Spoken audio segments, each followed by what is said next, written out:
Баары майдан нерседен башталат. Тикелей же каймана сөз менен кемсинтүүдөн, коркутуудан, кол салуу же ушуга окшогон башка кыймыл аракеттерден билиниши мүмкүн. Андыктан өтө кылдат болуу керек дейт психолог Айсел Сүйүнбаева.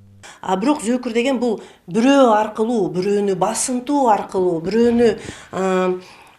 бирөөнү шылдыңдоо, кемсинтүү аркылуу бул деген өзүн көтөрөт да, өзүн көтөрмөлөп, өзүн мындай кичине авторитетирээк сезет да. А эмнеге мен ошентип авторитетирээк сезишим керек өзүмдү? Значит, бул деген мен убагында бирөө мени ушунчалык кемсинткен да. Мына ушундай чынжырча уланып отуруп, акыр аягы өкүнүчтүү жагдайларга алып келүүдө. Алсак, өткөн жылы үй бүлөлүк зомбулук боюнча 9000ден ашуун факты катталган. Эмгек жана социалдык өнүктүрүү министрлиги ыплас аракеттер пандемия маалында көбөйгөнүн белгилейт. Былтыркы 2020 жыл пандемия учурунда карантинде дагы үй бүлөлүк зомбулук 65%га көбөйгөндүгү байкалган.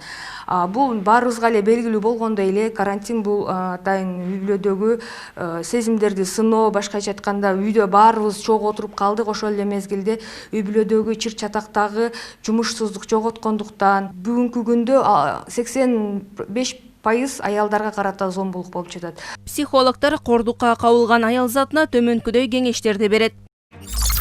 Кризистик борборлорго чалып, адистерден кеп кеңеш алыңыз.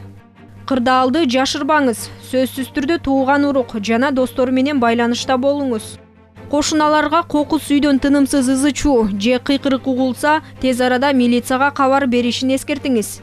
Баарынан сиздин жаныңыз кымбат, андыктан өмүрүңүзгө коркунуч жаралган учурда үйдөн чыгып кетиңиз. Тартип сакчыларга кабар берүүнү эстен чыгарбаңыз. Терс аракеттерге эң көп дуушар болгондордун сап башында жаш балдар да бар. 2020 жылдын жыйынтыгы боюнча өлкөдө мигранттардын балдарынын саны 85 миңди түзгөн. Адистер бул учурда балдарга расмий түрдө камкорчу дайындаш керек дешет. Официалдуу түрдө камкорчу дайындаш керек.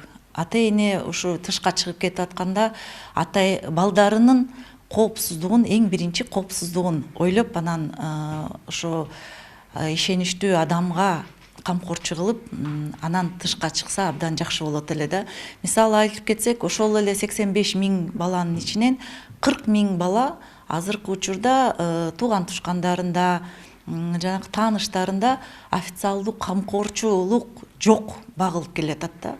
Эмгек жана социалдык өнүктүрүү министрлигинин үй бүлөлүк зомбулук боюнча аймактарда 470 комитет иштейт. Ага катар 111 ишеним номуру бар. Алдыда 117 ыкчам кызматында ишке киргизүү пландалууда. Анын башкы өзгөчөлүгү жаран кайсы жерден чалса, министрликтин ошол райондогу башкармалыгынын адистери маалыматты тиешелүү органга өткөрүп беришет. Мындан сырткары акыйкатчынын 115 жана өзгөчө кырдаалдар министрлигинин 112 ишеним номерлери бар. Мээрим Эшимбекова, Мээримбек Жусупбек уулу, ЛТР Бишкек.